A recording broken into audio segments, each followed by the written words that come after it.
नमस्कार, मुकाबला में आपका स्वागत है। मैं हूं संकेत उपाध्याय। 2024 के महामुकाबले में 10 एक महीने बचे हैं और हर तरफ तैयारी शुरू हो गई। तैयारी हम क्यों कह रहे हैं? क्योंकि आपने देखा विपक्षी एकता की एक बड़ी मीटिंग हुई, अब तक की सबसे गंभीर प्रयास देखने को मिला, जिसमें बहुत सारे ऐसे दल जो कि धुर विरोधी थे एक दूसरे के, वो भी मंच पे दिखे। अब कितना लंबा टिकेंगे, ये फेविकॉल का मजबूत जोड़ रहेगा या नहीं, वो मसला अलग। लेकिन एक तरफ इधर विपक्षी एकता की मीटिंग, वहीं अब ऐसी खबर आ रही है कि भारतीय जनता पार्टी को एनडीए में गुण दिखाई देने शुरू हो रहे हैं कि एनडीए के जो दल जो छिटक गए, टूट गए, इधर उधर चले गए, छोड़ के चले गए, उन सबको रिझाने का एक प्रयास कि चलो फिर से एनडीए बनाए। एक तो ये पहल। दूसरी, भारतीय जनता पार्टी ने एक नई मुहिम छेड़ी कि पूरे देश को 3 जोन में डिवाइड किया है 2024 से पहले, और फिर ये जिम्मेदारी दी गई है उन जोनल मैनेजर्स को कि आप कोशिश कीजिए कि यहां पर हम अव्वल तो अपनी सीट्स जो हैं वो रिटेन करें और जहां हमारी सीटें नहीं आई हैं वहां सीटें लाएं। लेकिन इन दोनों रणनीति जो है उससे ऊपर भी एक रणनीति बनाई गई है और वो है यूनिफॉर्म सिविल कोड।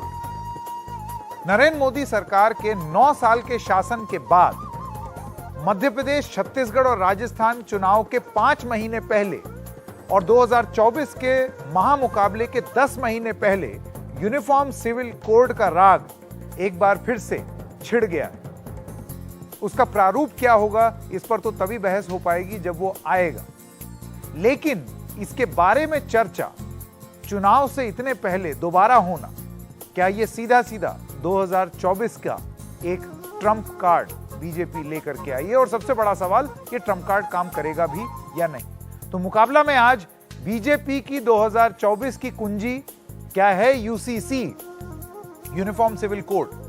मैं स्वागत करना चाहता हूं हमारे मेहमानों का। शिवम त्यागी प्रवक्ता हैं भारतीय जनता पार्टी के, गौहर रजा ऑथर हैं, आपका बहुत बहुत स्वागत हमारे साथ जुड़ने के लिए। प्रदीप भाटी प्रवक्ता हैं समाजवादी पार्टी के, संजय सिंह जी वरिष्ठ पत्रकार स्टूडियो में हमारे साथ, और रीना गुप्ता जी प्रवक्ता आम आदमी पार्टी। आइए अब शुरू करते हैं। मुकाबला का फॉर्मेट मैं आप लोगों को बता दूं। शुरुआत में सारे वक्ताओं को 1 मिनट का समय दिया जाता है अपना शुरुआती वक्तव्य रखने के लिए। शिवम त्यागी जी, पहले आपसे शुरू करते हैं, आपका समय शुरू होता है अब। Thank you. मैं बस सिर्फ इतना कहना चाहता हूं कि इस देश में 1948 से यूनिफॉर्म सिविल कोड यानी कि समान नागरिक संहिता पर लगातार बात हो रही है और अब समय है कि हमें इस पर कोई फैसला लेना चाहिए। चाहे वो BR अम्बेडकर की बात करें, चाहे किसी और बड़े नेताओं की बात करें, समय समय पर चाहे शाहबानो की बात करें। शाहबानो के वर्डिक्ट में भी खुद 1985 में जज ने लिखा था कि कहीं ना कहीं इस देश को यूनिफॉर्म सिविल कोड यानी कि समान नागरिक संहिता की आवश्यकता है और सरकार इसके लिए क्या कर रही है। मुझे लगता है अब नहीं तो कब। इस देश के आसपास बहुत सारी ऐसी मुस्लिम कंट्रीज और भी तमाम कंट्रीज हैं जिनमें समान नागरिक संहिता है और वो अप्रॉक्सीमेटली 1935 से आज तक है। हम पहले ही बहुत लेट हैं। मुझे लगता है देश को इस पर विचार करना चाहिए। लॉ कमीशन ने आपसे सुझाव मांगे हैं, ऑलरेडी 8.5 लाख सुझाव आ चुके हैं। आपको लगता है कि इस कानून को बेहतर बनाया जा सकता है तो एक हिंदुस्तानी नागरिक होने के नाते आपको इसमें सुझाव जरूर देना चाहिए। जी गौहर साहब। सवाल यह है कि एकदम से लगातार कभी कभी यूसीसी याद कैसे आ जाता है और क्यों याद आ जाता है? ऐसा नहीं है कि ये पहली बार हो रहा है, लेकिन याद क्यों आ रहा है?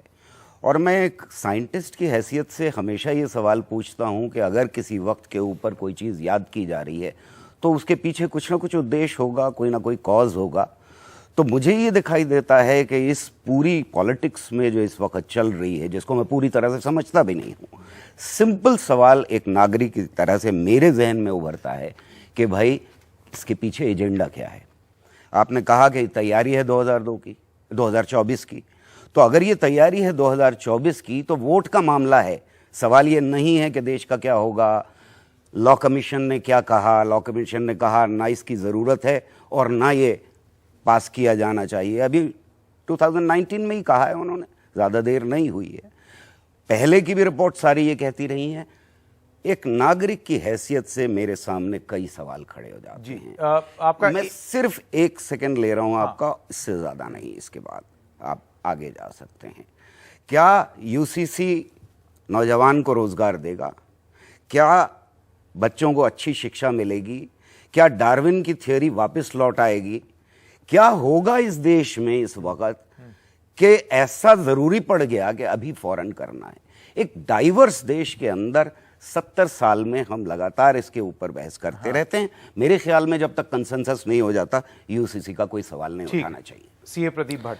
हाँ, धन्यवाद संकेत जी। सबसे पहले तो मैं समाजवादी पार्टी की तरफ से स्पष्ट करना चाहता हूँ कि ये एक विषय यूनिफॉर्म सिविल कोड एक विषय है व्यापक चर्चा और गहन विचार विमर्श के बाद ये विषय चिंतन के लिए आना चाहिए। सबसे पहले जो इसकी जगह होती है वो या तो संसद में या विपक्षी दलों या राज्य सरकारों पे इसके डिटेल्स भेजे जाएं, उनसे विचार विमर्श करके जब तक वो सुझाव 30 दिन का समय जो दिया गया है वो बहुत कम समय है जो दिया गया है। दूसरा, इस पे राजनीति ना करके हमें इसे किसी रैली या किसी कार्यकर्ता सम्मेलन से अधिघोषणा ना सुनने को मिले, उससे बेहतर होगा कि ये जैसे कि अभी 3 जुलाई को पार्लियामेंट्री स्टैंडिंग कमेटी की बैठक बुलाई गई है, सरकार अपना स्पष्ट अपना विचार स्पष्ट करे उस पर और ये बताए देश को कि इसकी ज़रूरत या ऐसी क्या ज़रूरत आई है जो 2018 के बाद से अब काफ़ी सारी चीज़ें चेंज हो गई हैं, जैसा कि बोला गया कि उस टाइम पे नॉट नेसेसरी नॉन डिज़ायरेबल। तो ये देश जानना चाहता है इससे क्या चेंजेस आने वाले हैं और हम ये व्यापक मांग करते हैं सरकार से कि पूरा इसको पहले अच्छी संसद तरह पर से में बहस हो, सड़क पर नहीं, बिल्कुल या रैली में नहीं। ठीक है, संजय सिंह जी। देखिए संकेत, कोई भी चीज जिस समय पब्लिक डोमेन में आते है और वो भी ऐसा इशू, उस पर जितनी चर्चा हो उतना अच्छा है, क्योंकि संसद में आएगा तो उस समय कहा जाएगा कि सीधे संसद में आ गया। ये कॉन्स्टिट्यूशन में का पार्ट है, कॉन्स्टिट्यूएंट असेंबली में डिबेट हुआ, उसके बाद कॉन्स्टिट्यूशन में डायरेक्टिव प्रिंसिपल के अंदर है, ये हम सब जानते हैं आर्टिकल 44। अब डायरेक्टिव प्रिंसिपल है क्या? हम बचपन में हमें स्कूल में पढ़ाया गया था पेएबल व्हेन एबल, तो आप कब पेएबल होंगे? दूसरी चीज है कि इससे किसको क्या मिलेगा। जितना मेरी समझ में आता है उसमें यह है कि सबसे बड़ी चीज जो होगी वो महिलाओं को समान अधिकार, सभी जाति सभी धर्म संप्रदाय में उनको जो सबसे बड़ा इसमें फायदा होगा वो महिलाओं को होगा अक्रॉस कम्युनिटीज। दूसरी चीज है कि ये अभी तक लागू किस पे है। देखिए, इसका बहुत सारा पार्ट जो हिंदू कोड बिल जो भी कोडिफाई हुआ 1952 से 56 तक, उसका अहम पार्ट है। क्रिश्चियंस के अंदर भी वो कोडिफाइड है, बाकी कम्युनिटीज में भी बौद्ध सिख जैन उनमें कोडिफाइड हो जाता है बाई एक्सटेंशन। एक कम्युनिटी बचती है मुस्लिम कम्युनिटी, जिनका कि शरिया लॉ से होता है, और एक सेक्शन और है वो ट्राइबल कम्युनिटी, मतलब देश के विभिन्न भागों में। हम इसको इस चश्मे से गलत देखते हैं कि ये कम्युनल सेकुलर, इससे बड़ा सेकुलर कोई बिल नहीं हो सकता मेरी समझ से, कि इससे बड़ा कोई चीज वो हो नहीं सकता जो सेकुलर हो। और इस पे वो जो डिबेट है इशू बेस्ड डिबेट होनी चाहिए, न कि उसको ले जाकर डिबेट। लेकिन मैं आगे, पॉलिटिकल पार्टी है तो पॉलिटिकल पार्टी काम करती है तो इशू तो पॉलिटिकल होगा ही। ठीक है, मैं कह रहा हूं कि चश्मे को देखने का नजरिया ठीक है, वापस आऊंगा। आप वो नजरिया भी बताइएगा कि चश्मा किस तरीके से देखा जाए, क्योंकि 3 राज्यों के चुनाव के 5 महीने पहले और 2024 के चुनाव के 10 महीने पहले और 9 साल के शासनकाल के बाद ये आना, एक नजरिया चश्मा पहन के देखने का ये भी वापस एक ओपनिंग 10 महीने नहीं, 8 महीने इलेक्शन अनाउंसमेंट के, पार्लियामेंट्री इलेक्शन अनाउंसमेंट के, क्योंकि उसके बाद नहीं हो सकता, और इधर 3 महीने। ठीक है, ठीक। रीना गुप्ता जी। देखिए, आम आदमी पार्टी ने कहा है कि सैद्धांतिक रूप से एज अ कॉन्सेप्ट हम यूनिफॉर्म सिविल कोड का समर्थन करते हैं। हमारे संविधान में भी यही लिखा हुआ है, आर्टिकल 44 में लिखा हुआ है कि देश को इसका प्रयास करना चाहिए। लेकिन देश को प्रयास कैसे करना चाहिए उससे हम भारतीय जनता पार्टी से सहमत नहीं हैं। ये एक बहुत इंपॉर्टेंट मुद्दा है, इसमें देश को पोलराइज नहीं कर सकते। एक चुनावी रैली में जुमला नहीं छोड़ना चाहिए कि यूसीसी होना चाहिए। अब यूसीसी का ड्राफ्ट क्या है, कब आएगा, टाइमलाइन क्या होगी, उसमें जो हमारी बहुत सारे धर्म के लोग हैं, सिख धर्म के लोगों का क्या होगा, बौद्ध धर्म के लोगों का क्या होगा, क्रिश्चियंस का क्या होगा, वो कुछ क्लैरिटी नहीं है। और हमने देखा है कि ये सरकार जुमलाबाजी करने में माहिर है। फार्म बिल्स में इन्होंने ये किया, किसानों से चर्चा नहीं करी, फार्म बिल पास कर दिए, फिर वापस करने पड़े। नोटबंदी में सेम इन्होंने किया, किसी से चर्चा नहीं करी, उसका खामियाजा पूरा देश भुगत रहा है। जीएसटी इंप्लीमेंटेशन उसी तरह से हमें लग रहा है कि आखिरी साल में, अपने टर्म के आखिरी साल में सिर्फ ये जुमलेबाजी करी जा रही है। और बहुत भारतीय जनता पार्टी के प्रवक्ता बहुत उससे बोल रहे हैं कि गोवा में चल रहा है जी और कितना बढ़िया चल रहा है। क्या ये बताएंगे कि गोवा में, वहां पे जो हिंदू धर्म के लोग हैं, गोवा का लॉ ये कहता है कि अगर 30 साल की उम्र तक महिला के बेटा नहीं होता है तो हिंदू धर्म के लोग भी दूसरी शादी करने के लिए उनको इजाजत है। तो क्या ये यूसीसी का फॉर्म ये पूरे देश में लाना चाहते हैं? वो कोई क्लैरिटी नहीं है। टीवी स्टूडियो पे बहस हो रही है, देश के सामने कोई क्लैरिटी नहीं है। समझना जरूरी है कि उसका प्रारूप क्या है। इसीलिए शुरुआत में मैंने ये बोल दिया कि अगर हम उस पर डिस्कस करते हैं तो जरा प्रॉब्लम इसलिए होगी क्योंकि हमें मालूम ही नहीं है कि वो किस रूप में आने वाला है, लेकिन वो किस समय आ रहा है, यहां उसकी टाइमिंग पर कुछ राजनीतिक प्रश्न खड़े होते हैं। उस पर हम ये चर्चा केंद्रित करना चाहते थे फिलहाल, क्योंकि बाकी तो सब हवा में बातचीत लगेगी। एक छोटे से ब्रेक के लिए मुकाबला में रुक रहे हैं। ब्रेक के बाद जब आएंगे तो मुकाबला का भाग 2 शुरू करेंगे और सवाल यही पूछेंगे कि 2024 से पहले क्या भारतीय जनता पार्टी की कुंजी साबित होगी यूसीसी।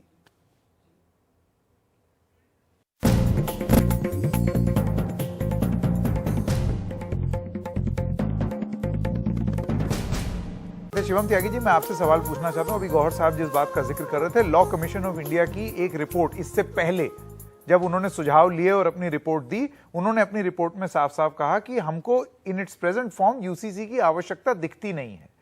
हालांकि साथ में उस लॉ कमीशन ने यह भी बताया कि जो चीज क्रिमिनलाइज हो या जो चीज रुकनी चाहिए वो चीजें रुके भी, लेकिन यूनिफॉर्म सिविल कोड की ऐसी कोई आवश्यकता लॉ कमीशन का यह कहना था कि नहीं है।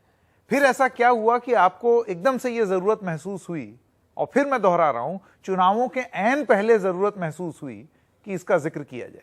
मरीना जी से बात का जवाब देते हुए शुरू करता हूं। आयरनी डाइड 1000 डेथ्स जैसे ही वो बोली कि इस बिल पर पोलराइजेशन नहीं होना चाहिए, अगली ही लाइन में बोली कि सिखों का क्या होगा, बाकी और कास्ट का क्या होगा। आप जो ये क्वेश्चन मार्क के साथ सवाल पूछकर जनता के बीच में डाल रहे हैं, इसे ही पोलराइज करना कहते हैं। सरकार ने अभी कुछ नहीं कहा है। प्रधानमंत्री ने अपनी रैली में सिर्फ एक बात कही है कि एक घर में अगर 2 बच्चे हैं तो दोनों के लिए अलग कानून नहीं होना चाहिए। मैं मानता हूं कि जो टीवी डिबेट है ये भी इतनी ही महत्वपूर्ण है, कल अगर संसद में इस पर चर्चा होगी वो भी इतनी ही महत्वपूर्ण है और होनी चाहिए, क्योंकि एक बिल जब ये सरकार लेकर आई थी तो उस पर चार्ज लगा था कि कम्युनिकेशन नहीं है, बात नहीं करते, संवाद नहीं किया, इस वजह से शायद देश तैयार नहीं था। आज हम देश को तैयार कर रहे हैं। कानून की बात कर रहे हैं। मैं एक बिल की बात कर रहा हूं। आज हम इस देश को तैयार कर रहे हैं, बात कर रहे हैं, क्वेश्चंस आपके बीच में है, कुछ दिनों बाद ड्राफ्ट भी आ जाएगा। जब ड्राफ्ट आएगा तो आप नीतियों पर सवाल उठाइएगा, लेकिन आज आपके पास कंस्ट्रक्टिव सुझाव है क्या? गौहर साहब के सवाल की जो बात है, मतलब कमाल की बात हो गई। संविधान सभा में 1948 में एक चीज को मांगा गया, गौहर साहब के लिए वो इंपॉर्टेंट नहीं है। बाबा भीमराव अंबेडकर ने कहा, गौहर साहब के लिए वो इंपॉर्टेंट नहीं है। इसके बाद तमाम देश के नेताओं ने कहा वो इंपॉर्टेंट नहीं है। मेहर की रकम के 75 रुपए के लिए एक करीब 65 साल की महिला सालों लड़ी और उसके बाद भी उसका फैसला पलटकर उसको जो है भरण पोषण के लिए पैसा नहीं मिला, गौहर साहब के लिए वो इंपॉर्टेंट नहीं है। बहुत अच्छे से संयम के साथ सब लोगों ने आपकी बात सुन ली। अब आइए एक एक करके उनकी प्रतिक्रिया लें। गौहर साहब पहले और उसके बाद भाटी जी। 2-3 बातें अभी कही गई हैं, बड़ी अजीब सी बात है, और मुझे तो बहुत बड़ा झटका लगा था जब प्राइम मिनिस्टर ने यह कहा कि समान होता है ट्रीटमेंट घर के अंदर और उसी तरह देश में समान होना चाहिए। किसी भी घर में, अगर उन्होंने कभी घर चलाया होता तो पता होता शायद कि किसी भी घर में समान नहीं होता। जो बूढ़ा होता है उसके लिए अलग चीज़ें की जाती हैं, जो बच्चा होता है उसके लिए अलग की जाती हैं, जो स्कूल जा रहा होता है उसके लिए अलग की जाती हैं, जो कॉलेज जा रहा होता है उसके लिए अलग की जाती हैं। तो ये समानता जो है उसमें कोई वैल्यू नहीं है, मैं नहीं समझता। बराबरी अलग कॉन्सेप्ट है और बराबरी इस देश में होना चाहिए, जो हमारे कॉन्स्टिट्यूशन ने हमसे वादा किया हुआ है। जहाँ तक इस बहस का सवाल है, मुझे ये ट्रैक रिकॉर्ड बहुत शक की नज़र से देखता हूँ। एक साइंटिस्ट होने की हैसियत से, एक इस देश के नागरिक होने की हैसियत से बहुत शक की नज़र से देखता हूँ, इसलिए कि इस मुल्क में 2014 के बाद से लगातार आग लगाई गई है, लगातार नफरत फैलाई गई है, और अब ये यकीन नहीं रहा कि शायद राम जी ने भी शायद उनका साथ छोड़ दिया है। मंदिर बन के वोट मिल जाएंगे, ये भी यकीन नहीं रहा। आग लगा के और उस पर एक लफ्ज़ ना बोल के वोट मिल जाएंगे, ये भी नहीं रहा। शायद पुलवामा भी ना हो पाए, तो अब यूसीसी ले आओ। और ये पहले भी किया है और पार्टीज ने भी किया है, ऐसा नहीं है कि ये पहली बार कर रहे हैं। भाटी जी। देखिए, त्यागी जी जैसा कह रहे थे कि विचार विमर्श किया जाना चाहिए और गूगल पे सर्च करके क्या जवाब भी हम गूगल पे ही भेज दें। तो देश में कोई भी समस्या मुझे समझ नहीं आ रहा। डेली हमारे पास कोई ना कोई ड्राफ्ट आ जाता है व्हाट्सएप पे। आईटी बहुत स्ट्रांग है बीजेपी की, तो कुछ ना कुछ ड्राफ्ट भेजती रहती है। तो क्या उसी पे ड्राफ्ट की हम रिप्लाई करना शुरू करें, देश व्हाट्सएप से चले, चर्चाएं उसी पे हों। दूसरी बात एक बहुत इम्पॉर्टेंट है जो जिसका जवाब जो त्यागी जी देंगे कि भारतीय जनता पार्टी की 8 राज्यों में बहुमत की सरकार है। उसमें से 4 राज्य ऐसे हैं जिनमें सिविल कॉमन यूसीसी में जिसमें बहुत बड़ी बाधाएं हैं। लोग इनके खुद अलाय, इन्होंने खुद विचार विमर्श नहीं करा है एनडीए में, इन्होंने कोई विचार विमर्श नहीं करा है किसी भी और पार्टी से। एनडीए तो बहुत छोटा है, उसका विस्तार होना है। एनडीए में जो एक घटक दल है जो नेशनल पार्टी है, वो उससे भी विचार विमर्श नहीं किया गया और कल परसों उनका बयान आ गया कि हम इसके सख्त खिलाफ हैं। लेकिन मैं समझना क्या हो चाह रहा सकते हैं, वो सलाह मशवरा की प्रक्रिया ही तो अभी शुरू हुई है। नहीं सलाह कानून थोड़ी आ गया है। नहीं, सलाह मशवरा में तो आपने एनडीए से सलाह मशवरा कर दिया। आपके 8 स्टेट्स ऐसे हैं जैसे मणिपुर है, नागालैंड है, आपका मेघालय है, अरुणाचल प्रदेश है, क्या वहां पे ये हो गया? क्या आपने गोवा से ले लिया नहीं, तो आप ये कह रहे हैं कि पहले पॉलिटिकल डिबेट होती फिर पब्लिक डिबेट पब्लिक डोमेन में जाता। अभी क्योंकि पब्लिक डोमेन में पहले गया है। आप पब्लिक डोमेन में चीजें लेके आए हैं, लेकिन उसको प्रॉपर्ली लेके आप एक माहौल बनाना चाह रहे हैं। आप कुछ भी आपने डाला नहीं है पब्लिक डोमेन में भी। आप ड्राफ्ट कभी उत्तराखंड का उठाते हैं, कभी गोवा का उठाते हैं। अगर आपको ड्राफ्ट लेके आना था तो एक प्रॉपर ड्राफ्ट लेके आते हैं और उस पर डिस्कशन करते हैं। दूसरी बात, इन्होंने संविधान सभा की बात करी। संविधान सभा में बाबा साहब ने ये भी कहा था कि डिप्रेस्ड क्लास के लिए, क्योंकि डायरेक्टिव प्रिंसिपल्स की बात हो रही है, डिप्रेस्ड क्लास के लिए क्या डिस्क्रिमिनेशन खत्म हो गया? क्या वो डायरेक्टिव प्रिंसिपल में नहीं है? रीना जी आपका जवाब, क्योंकि यहां बात हो रही है कि इस पर चर्चा कहां पहले हो। तो बीजेपी का यह कहना है कि भाई पब्लिक डिबेट शुरू हो गई, भाटी जी का कहना है कि पॉलिटिकल डिबेट क्यों नहीं की, आपका यह कहना है कि इसको जानबूझ के ये गुब्बारा छोड़ा गया है चुनाव से पहले और इसका प्रारूप क्या हो ये अभी किसी को नहीं मालूम। तो ये मुझे ऐसे लगता है कि ये सारी चर्चा जो है वो गोल गोल एक चक्कर में घूम रही है कि पहले क्या हो। तो यही तो भारतीय जनता पार्टी चाहती है, पहले अंडा आए या मुर्गा, मतलब वो वाला साइकिल चल रही है। ये तो इनको सूट करता है ना संकेत जी, कि पूरा देश गोल गोल घूमे और जो असली मुद्दे हैं उस पर कोई बात ही ना करे। लेकिन जब भाजपा के प्रवक्ता संविधान की बात करते हैं और औरतों के अधिकार की बात करते हैं तो बहुत दिल खुश हो जाता है। संविधान का हनन पिछले 9 साल में जितना हुआ है भारत के इतिहास में नहीं हुआ। और औरतों की तो बात भूल ही जाइए, वो बृजभूषण के खिलाफ जो हमारी बेचारी रेसलर्स बैठी थी और कैसे उन्होंने घसीटा था, उसको देश अभी भूला नहीं है। तो संविधान से और औरतों के राइट से कोई इसका लेना देना नहीं है। ये जैसे कहते हैं ना हमारे गली मोहल्ले में, गेंद फेंक दी एक, देखो कहां गिरेगी, फिर देखेंगे क्या उसका क्या निष्कर्ष निकलेगा। डायरेक्टिव प्रिंसिपल्स की ये बात कर रहे हैं। डायरेक्टिव प्रिंसिपल्स तो बहुत सारे हमारे, एक आर्टिकल 46 भी है, आर्टिकल 47 भी है, जो कहता है कि देश में सबके लिए बढ़िया स्कूल होने चाहिए, देश में सबके लिए बढ़िया अस्पताल होने चाहिए। उस सब की कोई चर्चा नहीं है। देश में बेरोजगारी नहीं होनी चाहिए, वो कोई चर्चा नहीं है। हम शादी कैसे करेंगे, हम तलाक कैसे देंगे, उसकी इनको चर्चा है। भैया जब हम बेरोजगार होंगे, युवक युवतियों के पास रोजगार ही नहीं होगा तो शादी कहां से होगी, ये कोई भाजपा से पूछे। तो ये 9 साल का जो इनका बुरा रिकॉर्ड रहा है हर एस्पेक्ट पे, चाहे इकोनॉमी देख लीजिए आप, चाहे फार्म लॉज देख लीजिए आप, कोई भी बेरोजगारी, महंगाई, उस सबसे देश को भटकाने का इनका एक शगुफा है। संजय जी, जो इन्होंने ये बार बार इसका जिक्र होता है और टाइमिंग पर ही सवाल है। आपको यूसीसी पर दोबारा से चर्चा और व्यापक चर्चा हमेशा होनी चाहिए, चर्चा नहीं होगी तो मुकाबला कैसे होगा। लेकिन चुनाव से 5 महीने पहले, राज्यों के चुनाव के, उसी राज्य में जाकर के ये चर्चा का ऐलान, तो ये सारी चीजें एक संदेह प्रकट करती हैं कि इसके पीछे की राजनीतिक मंशा क्या है। देखिए संकेत, मेरा विचार बिल्कुल क्लियर है। हाँ। राजनीति में जो सरकार है, जो सत्ता में है, वो सरकार है, राइट, वो पॉलिटिकल पार्टी है। कोई स्पिरिचुअल एनजीओ सरकार नहीं चलाती है। तो इसलिए उसके पीछे राजनीति होगी, ये टेकन है, ये ग्रांटेड, ये गिवन है, ये गिवन है। अब सवाल यह है कि वो जो राजनीति है वो कैसी राजनीति है। देखिए यूसीसी पे चर्चा तो 1947 से चल रही है और जैसे रीना जी बहुत अच्छा बोलती हैं, बहुत अच्छा चीज़ों को समझती हैं। आम आदमी पार्टी पहली ऐसी पार्टी और क्विकली इस पोजीशन पे आई कि हम इसका इन प्रिंसिपल समर्थन करते हैं। 370 पे भी उन्होंने समर्थन किया था। लेकिन एक स्मार्ट उसमें यह है कि बाकी सब चर्चा कर करके, ताकि बाद में आपको हर समय एक पोजीशन लेने का, पॉलिटिकल पार्टी के अनुसार वो बिल्कुल अपने पोजीशन पे सही हैं कि बाद में आप कह सकते हैं कि इस तरह से कंसल्टेशन नहीं हुआ, उस तरह से नहीं हुआ। रह गई दूसरी बात, टाइमिंग की जो बात कर रहे हैं आप।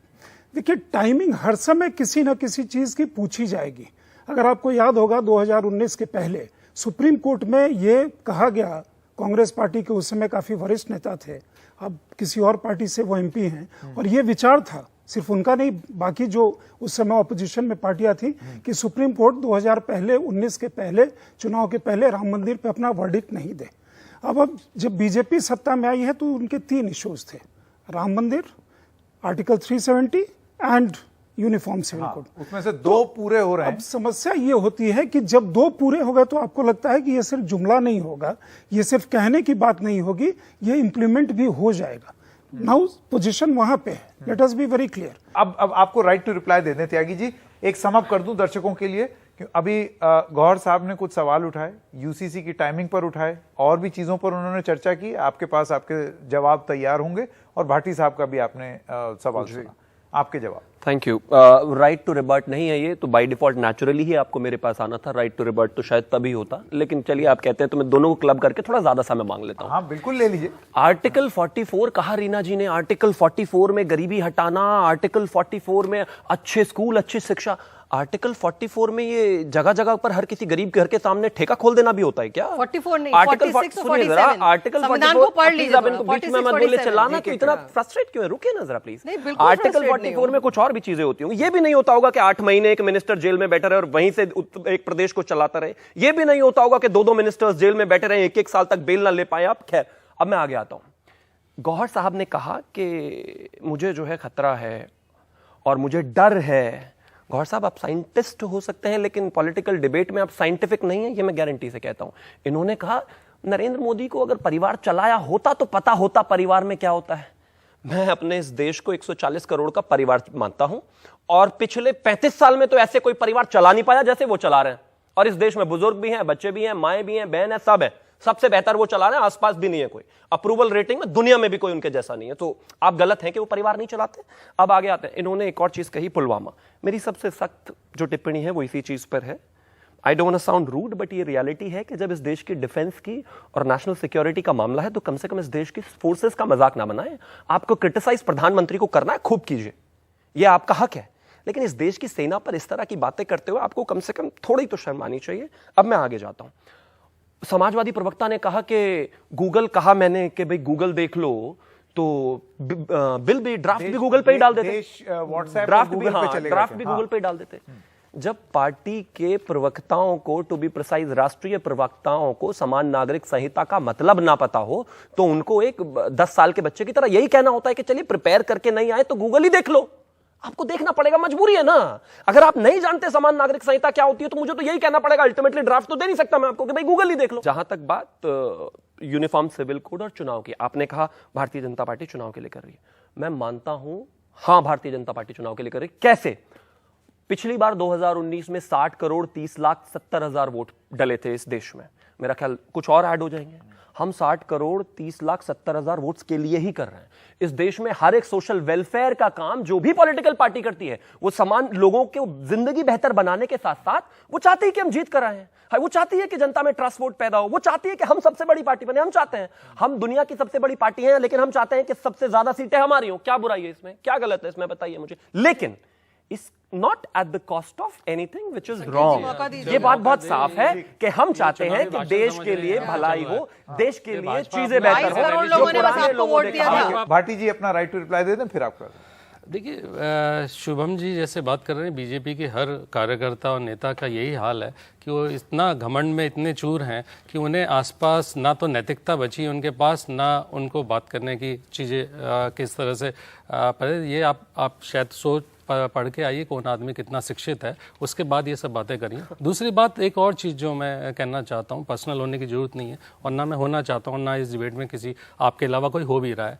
दूसरी बात जो सबसे ज़रूरी चीज़ है, देखिए यूसीसी एक ऐसी विषय है जिस पे राजनीतिक ही नहीं, ये एक रिलीजियस इशू भी है, एक सोशल इशू भी है और एक कॉन्स्टिट्यूशनल इशू भी है। इसमें बहुत गंभीर चीज़ है जो जिसके चर्चा, व्यापक चर्चा होनी भी चाहिए। हम उसके खिलाफ नहीं है, चर्चा होगी जब ही तो कोई चीज़ अच्छी निकल के आएगी। लेकिन जिस तरह से ये देश चलाना चाह रहे हैं और जिस तरह से अभी ये बुलडोज़र करना चाह रहे हैं इस डिबेट को और अपनी मनमानी से चलाना चाह रहे हैं, देखिए इस तरह से समस्याएं और विषय हल नहीं हो सकते। उसके हल करने के लिए आपको नहीं, इंतजार देखिए, बहस जो होगी और बिल पास हो तो संसद में ही होगा, और वहां पर जो बहस होगी वो देखना होगा, क्या प्रारूप आता है इस यूनिफॉर्म सिविल कोड का, वो भी देखना होगा।